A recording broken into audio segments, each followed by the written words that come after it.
Now to Minneapolis and the catalyst for a year of reckoning around the nation over race and policing. Today, hundreds of people gathered outside the courthouse for the first day of the trial against former police officer Derek Chauvin. Past the barricades and security, a judge delayed the start of jury selection today while an appeals court considers whether to reinstate a third-degree murder charge against Chauvin, who was seen on video kneeling on George Floyd's neck for almost 9 minutes. The impact of Floyd's death and the aftermath stretching across the state and the nation. News Nation correspondent Brian Netton live in Minneapolis tonight with the very latest. Brian. Rob, we were fully expecting things to get going today. Jury selection was set for 9 a.m., but you mentioned it. There was this big delay. The prosecution at the last minute filing another appeal to reinstate that third-degree murder charge.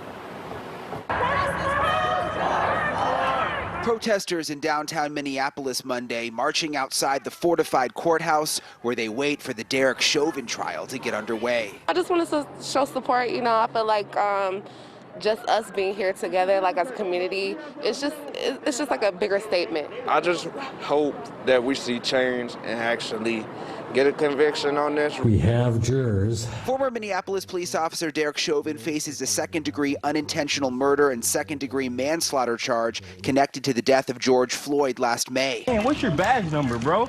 Chauvin pressed his knee against Floyd's neck for about 9 minutes, even after Floyd, who was handcuffed, went limp. Chauvin's attorney says the former officer used reasonable force. Jury selection was supposed to start today, but has now been delayed because the prosecution wants a third-degree murder charge added. The judge is waiting for a court of appeals ruling before moving forward. In some ways, it's a procedural mess, is what it is. It's difficult for the judge to know precisely what the law is here, whether he could go forward or not, because of these appeals that are being filed. Minneapolis is on edge after riots last summer when a police precinct and several businesses were set on fire. The National Guard is now patrolling the courthouse that's surrounded by fencing and barbed wire. Police are concerned violent, outside agitators could come into the city. Their frame of thinking is, in order to get notice, you make noise. Make noise, you get attention. These women are part of the A Mother's Love organization. The group is patrolling the streets almost 24 hours a day, hoping to keep the peace. What do you make of all the barbed wire, and then I just walked by the National Guard and the tanks. Do you think that's a good thing? It is, as a visionary person who sees things visually, it's disheartening to see that we are in a state where we have to have barbed wire and the National Guard out to protect the community. There were a lot of businesses burned down last summer.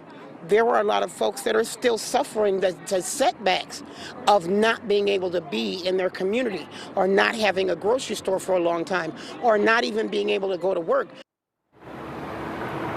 Okay, so the judge said this afternoon he is hoping to start jury selection tomorrow morning now. Of course, a lot of that hinges on what the Court of Appeals decides when it comes to the prosecution's argument for that third-degree murder charge. Of course, the prosecutors are going after that charge because it increases their chances of a conviction. Live in Minneapolis, Brian Netton, News Nation.